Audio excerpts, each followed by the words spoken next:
I forgot I'm meant to be making fucking videos, apparently.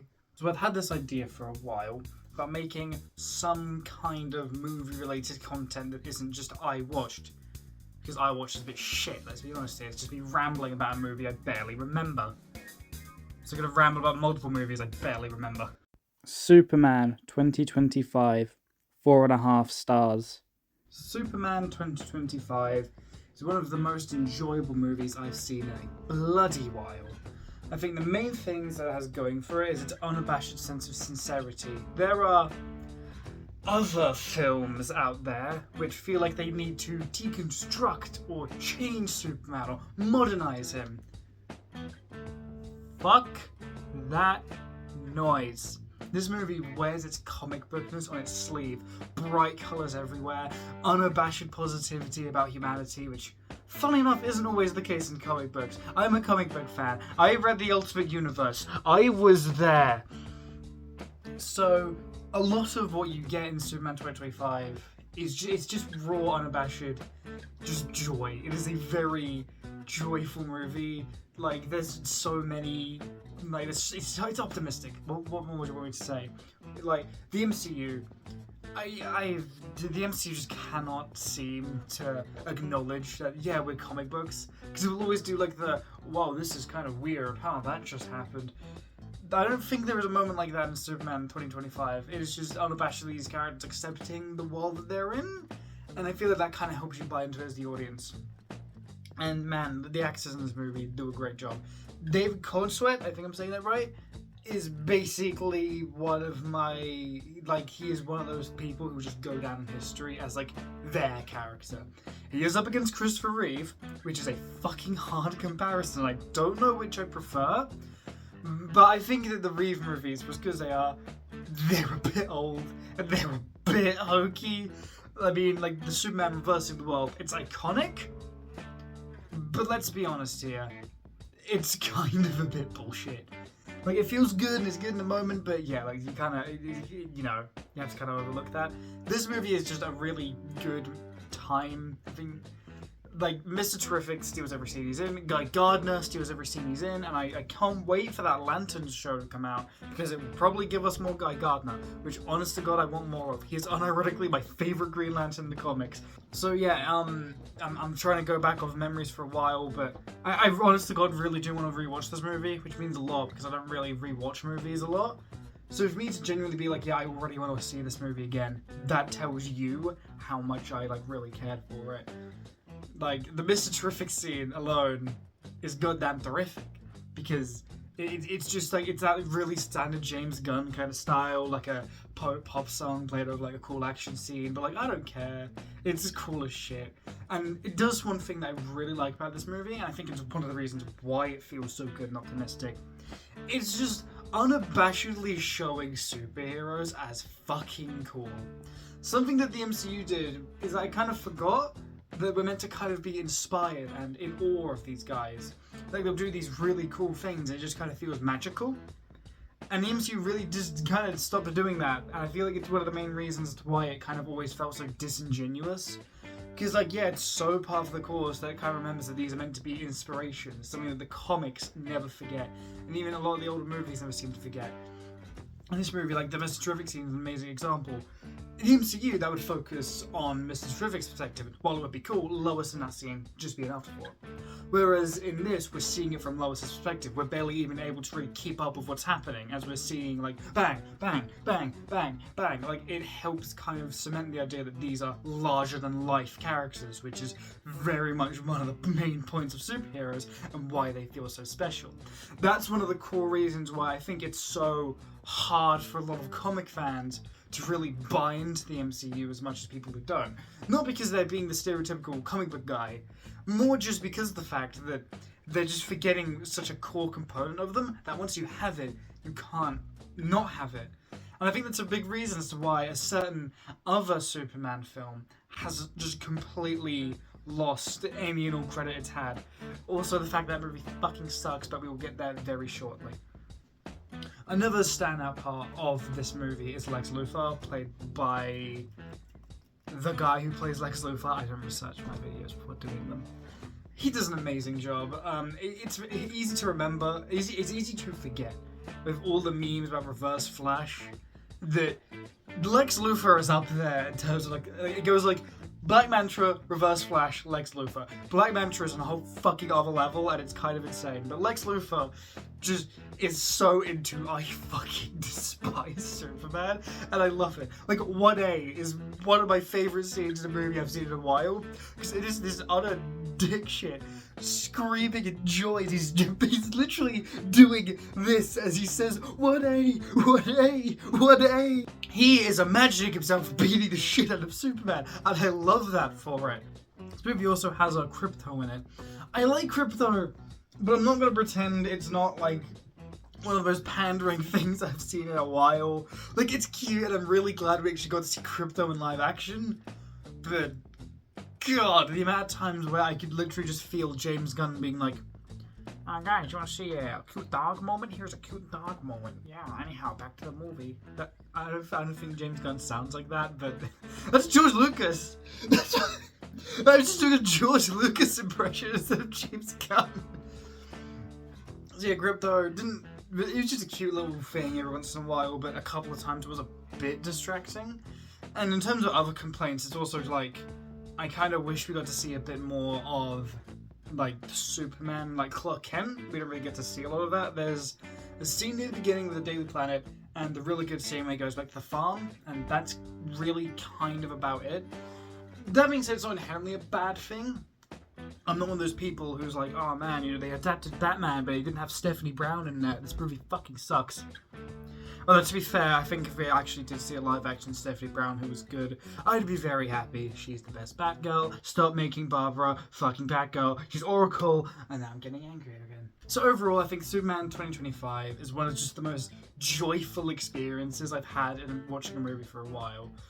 All the actors give amazing performances, it's all well told, there's a few really good standout scenes, both from just a sheer enjoyment perspective and a sheer emotional level, and kindness is punk rock. Man of Steel, half a star. Can I be honest with you guys here? Man of Steel is my least favourite movie. Yeah, that's all I have to say, really. If I could, I would just move on into August, but I won't. Because I know you guys want to hear me talk about Man of Steel because you want me to fucking suffer. So, Man of Steel has a very fundamental problem. You see, Zack Snyder is a believer in Ayn Rand. Her belief was that the most powerful people in society should kind of just be left to do what they want. Can you see how much that fundamentally disopposes Superman? I don't think I have to say anything else. I mean, I can talk about more. I can talk about the fact that the movie, visually, is horrible. It's so desaturated and the colors are so low, which is just what saturation means. Why am I saying that? So I'm desperately trying to say more things because I hate this movie so much. I can't tell you a lot about this movie because it's just grey sludge. Every scene is so desaturated, it all looks the fucking same because it's all just grey. And whenever it's not grey, it's an explosion. You see, this movie has that thing. Godzilla Mendoza, who is a really cool YouTuber you should check out, did a video on the Sony Spider-Man movies, and they made a really good point that bad movies don't have second acts. What happens with a bad movie is they go from setup to climax, and there's no rising action. That is Man of Steel, and it's so fucking obvious. The first major portion of this movie is just the origin, which, you know, fair enough, but the origin is really bad. I know everyone said it, but the fact that both of the Kents are fucking weirdos. It really doesn't surprise me that Superman turned out like a weird antisocial weirdo, because he was raised by antisocial weirdos. There's the infamous scene of the tornado where Kevin Costner does that and dies in a tornado, which is funny, because that should be the scene where the exact opposite happens. Not just saying that because he's my Superman. Why did they change him? But I also am, because it's a fundamental misunderstanding of the entire character. But like, from a movie-making standpoint, it makes sense that that's the moment where he saves him. And Superman goes, I'd rather save people than keep my identity a secret. That's who I want to be. Saving people comes at all costs. That's something that Superman 2025 makes such a big deal out of, is that is what he cares about. You might hear me getting angry and you think I care. I really don't. I was actually planning on like doing a DCEU thing. I was going to watch a bunch of the DCEU movies. I was going to talk about those, but yeah, we really aren't doing that, because this movie is just so bad. Like, everything about it is just at best mediocre. Henry Cavill is a good casting for Superman, I guess, but he doesn't get to do anything. Amy Adams is a good Lois Lane, but she doesn't get to do anything. Zod is actually good in this movie, because he's the one person who shows emotion throughout the entire fucking story. Like, I'm serious, that is one of the main issues with this movie as a movie, I think. There isn't really any emotional value in anything. Like, Superman is sad that his dad dies. That's really kind of all we get out of it. So it just kind of means that all Superman does in this movie is just mope and brood. He doesn't really save people, because he doesn't save anyone. There are scenes where he will actively go out of his way to like fight Zod on things, and it's like, why? That's not Superman. That's objectively not what Superman is. He is the superhero. He's the guy who saves people. That's why this movie annoys me to the extent that it does, because it isn't just a director to fully understand his character. It is a complete and utter opposite of what he should be, and like, I could maybe vibe with that, you know? That's what goes opposite. There are a lot of times, a lot of characters in movies have been very inaccurate from their comic book counterparts, but I don't care, because I enjoy what I'm seeing. This is just grey, desaturated slop with explosion sound effects every 10 minutes to desperately keep you engaged. And then the third act happens, and the third act is literally nothing but big explosion sound effects on grey sludge. I'm barely even, like, the rest of it's an exaggeration. I'm barely exaggerating. That's what the entire last 40 minutes of this movie are.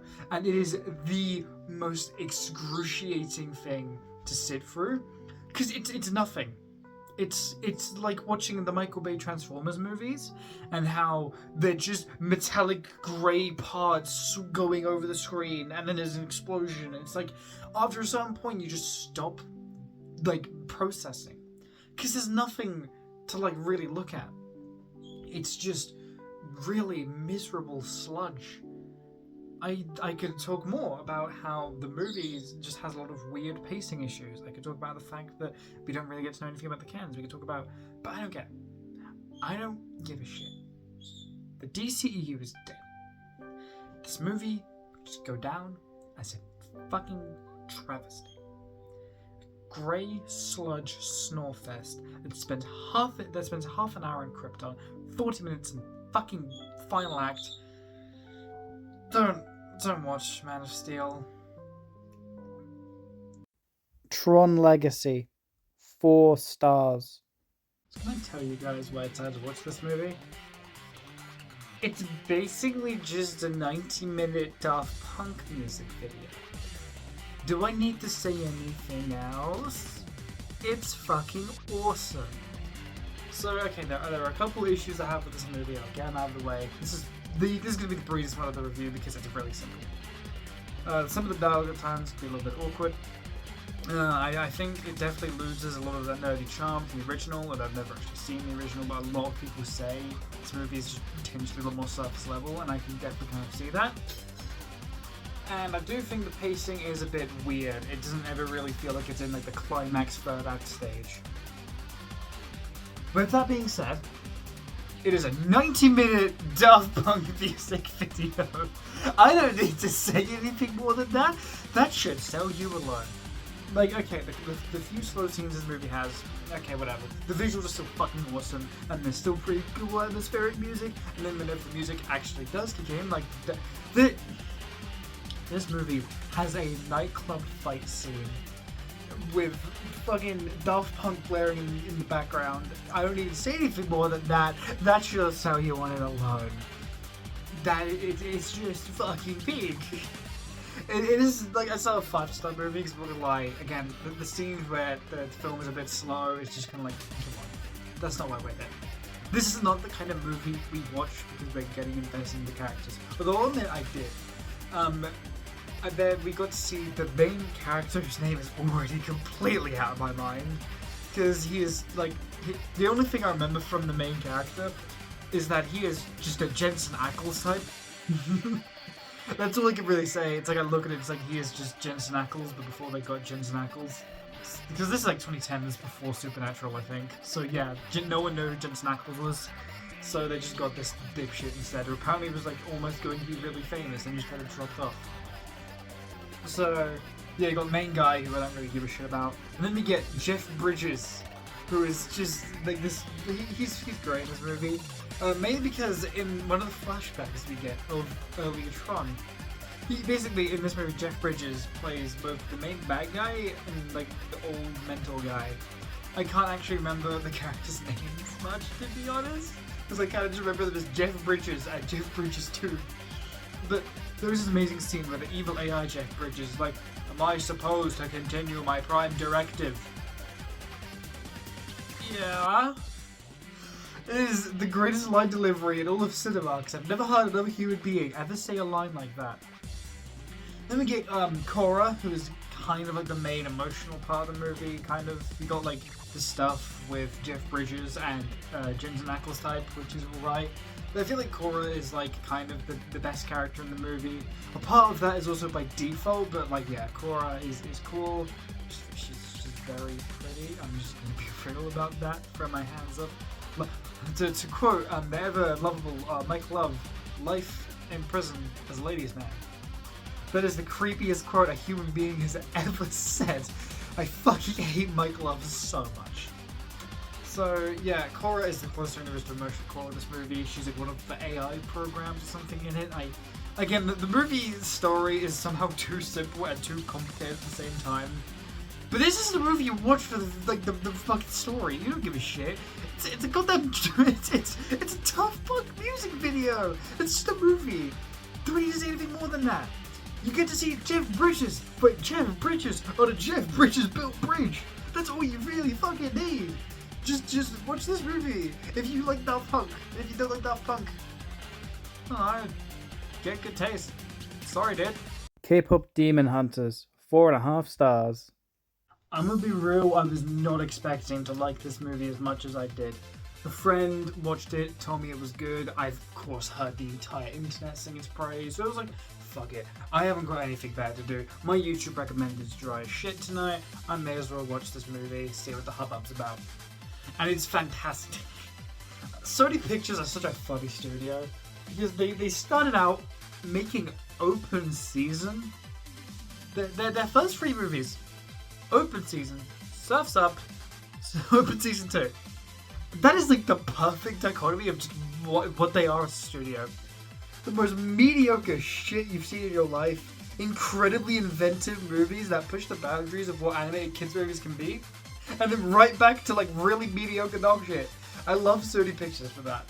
They're so fun, because every time you see them on a movie, it's like, oh man, they're gonna deliver some like really bad shit, or like they're gonna change my life. This movie like is genuinely fantastic. It is really riding the line between 4.5 stars and 5 stars. The only real issues with the movie, the reason it's not a full-on 5-star, is that I think that maybe developing the other two of Huntrix, Zoe, and Mira could have maybe made it a bit better, but even then, I get it. This is Rumi's story and Jinu's story. That's why those two kind of get pushed aside a bit. But this movie is fucking fantastic. The animation is like eye candy. I'll admit, when I first started, I really wasn't feeling it. I'm not the first person to say it. The scene of them eating on the airplane is like modern SpongeBob tier animation of just desperately trying to hammer in the next big meme face. And then like combine that with the fact that the first song of the movie is probably my least favorite in it. I was a bit like rolling my eyes. Oh, okay, this is gonna be one of them. Okay, great. Then Golden happens, and the movie just starts being great. Like you get Golden, which is really really good. You get Soda Pop. You know, it's is it just me? Is Soda Pop deliberately meant to kind of be a parody of like shitty, way too overly sweet pop songs? I don't know if because I know there's a few things in this movie is deliberately copying from like K-pop things. Like, for example, apparently the fact that the Soulja Boys go from, you know, making this aggressively sweet bubblegum pop into more aggressive like music with Your Idol is like something that actually happens a lot to K-pop groups. So I wonder if sort of being kind of a bit too much is like deliberate. Yeah, Soda Pop is a really good song. And then, of course, you get the fucking generational bangers of Free, Your Idol, This Is What It Sounds Like. Free, the best fucking songs I've ever heard in that movie. But no, I'm not a musical guy. I don't know why. A lot of musicals to me, just like, I see them, and I have no desire to watch them because they just give me so much secondhand embarrassment. Even like the fucking proper Disney ones, I've had no urge to watch any Disney musical because it's just... Ugh. This movie's fucking, like, the music is so good. Like, Free is just so beautiful, and it's also funny enough in the exact same key as Friday Night from Yakuza 0. And there's a really funny and also ironically really good mashup of the two. If you just look up, like, K-pop Demon Hunters, Yakuza, like, Friday Night, or something like that, you'll probably find it. It's so good. Then we have Your Idol, which is, like, generational villain song right there. It's so good, and I love the small detail of Soda Pop. The choreography's kind of shit, because you can tell they aren't really feeling it. It's just kind of like whatever. But they're all doing like these synchronized dances and stuff that are all out of sync at the same time. You can tell they had so much time spent on it. And Guima, the main villain, is like their hype man in the background. It's the sickest shit. It's literally one of those things I know for a fact that is one of those songs that will kind of go down as like a... It will go down like a generational thing. You know how you have like Hellfire and Be Prepared from like, you know, Disney? They're going to be on that level, give it 10, 20 years time. Your Idol is so good and the lyrics are all so layered. It is. I've had Golden, Your Idol and Free in my head, rent free for like a month. And you can't blame me because they're fantastic. Again, in terms of story, the movie's really good too. It mainly does focus on Rumi and Jinu, but they're really good characters, and I really believe their relationship. And I really like the way they don't excuse Jinu, but they also do redeem him. That's kind of the issue with a lot of redemption stuff, is they just kind of push it under the bridge, but like they fully acknowledge, yeah, Jinu is kind of a piece of shit, but he's like ultimately trying to like help himself, which I really appreciate in these kind of movies. So all I'm going to say is that the hype is well and truly deserved. Yeah, there's a whole plan to do like a trilogy, which, you know, I'm not sure where they can go from here, but it's probably going to be decent, even if it's not that good. You know what, fuck it, I'm still probably going to be there, because if the animation looks even half as good as this, and the music's even half as good as this, I don't care how bad anything else is. I'm going to watch just for that, and I'm probably going to add it all to my playlist, because I added most of the tracks in this music. I added most of the tracks on the soundtrack onto my Spotify playlist, which I think tells you a lot. Yeah, overall, if you are on the fence about watching this, I highly recommend watching it. I think it is a fantastic movie that is well worth your time and well worth all the hype. Double down. Half a star at best. If you have ever seen this movie, you know why I can't talk about this movie. Double Down is incomprehensible. I think Man of Steel is still probably my least favourite, but I'm not even gonna lie and say Double Down isn't the worst. Now I know what you're saying if you know who that guy is. That's Neil Brain. don't you know about this guy? I've seen Neil Breen before. I saw his movie Twisted Pair. It's an incredibly weird but still very enjoyable movie because the guy is just such a fucking nutcase in others movies. But his later movies follow basic narrative structure and scene transitions, which means that you actually kind of know what's going on, but you don't because it's Neil Breen. It's half the fun. This is a filmmaker trying to break the rules without knowing what he's actually doing. And it's kind of inventive in that way, but like, not in like a good way. It's like when you see like a really crappy artist on like DeviantArt or something, and it's their style, so it's actually really good. Even though like all the proportions are wrong, the posing doesn't look right, they can't foreshorten and they can't do perspective, but it's their style, so you can't complain. That's this fucking movie. It is just a desperate attempt trying to make some kind of Pulp Fiction Memento-esque movie. Because basically the basic plot of the movie is Neil Breen's character has a wife who died, now he's a hacker, and something to do with a little plot in Las Vegas. Nothing's told in order, I don't think. Like, this sounds like that's literally all I can say about the plot, and I don't know, that makes it sound like I'm not paying attention. I really was. It's just this movie doesn't make fucking sense at the most basic standpoint. This movie is just dedicated to Neil Breen trying to make something that's really out there and experimental. So none of the characters really talk about anything in particular. There's a bunch of shots that just don't really follow basic filmmaking sense. Maybe the guy just doesn't know how to make a film, which I think it was, because this was his first one, and it was just unwatchable. Like, that's the thing with this movie. Because everything is trying so hard to be incomprehensible, it just doesn't really end up being anything. It's kind of like what I said about Man of Steel earlier. That film is just so much grey sludge that your brain just turns off, because there's just nothing to actually look at. It's kind of like that with this. It's too much, too often, because every other scene is just him, Like, that's literally what he spends half the movie doing. Just, like, doing random bleepy bloop hacking, and then just, like, screaming, and then, like, cuddling with his dead wife in, like, his mind or something. It's so... It's nothing. I think Neil Breen's a really funny director, because, like, some of his movies are just genuinely batshit insane. This one isn't that. If you want to do a funny movie watch-along thing, don't watch this. It's nowhere near as funny as like a lot of his other stinkers, because it's just too much. It is him desperately trying to put himself out there, and none of it's working. And the only interesting thing about the movie, and I wonder if this is intentional, is there's one of the things about the main character is he's always eating tuna. He has a bunch of tuna in a can. Tuna has a small amount of like mercury or something in there, and if you have too much tuna, it can cause like mercury poisoning.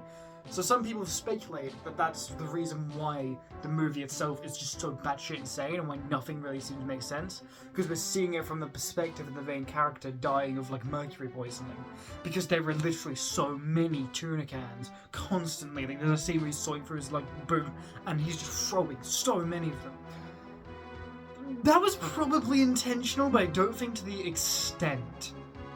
Like, I think that's meant to be why he sees, like, the dead wife, maybe. Like, that's him hallucinating, but I think that's it. I think everything else about this movie is a fucking train wreck of Neil Breen trying to make himself seem like he's really clever, but none of it works. There's only a few scenes that are mildly entertaining. The only real scene that I remember, even, like, properly, is... he gets hired to, like, assassinate someone, I think. He, like, kills the man. Like, tries, like, I don't know, he like, messes with the woman. Finds out they're the wrong people, then just shoves them out of his car. And that was, like, his first job or something like that, I think. I don't know.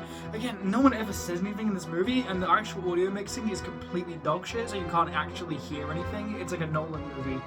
Which, honestly, I think that's what this is trying to be. This is Neil Breen watching Memento and wanting to do Memento, but not knowing anything about film.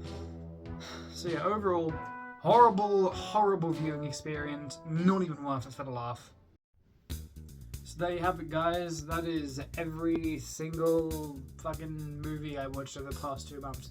Next one will hopefully just be September, but if one doesn't come out, you know that I haven't been watching enough movies. You can check out my letterbox in the description, and I'll see you guys next time.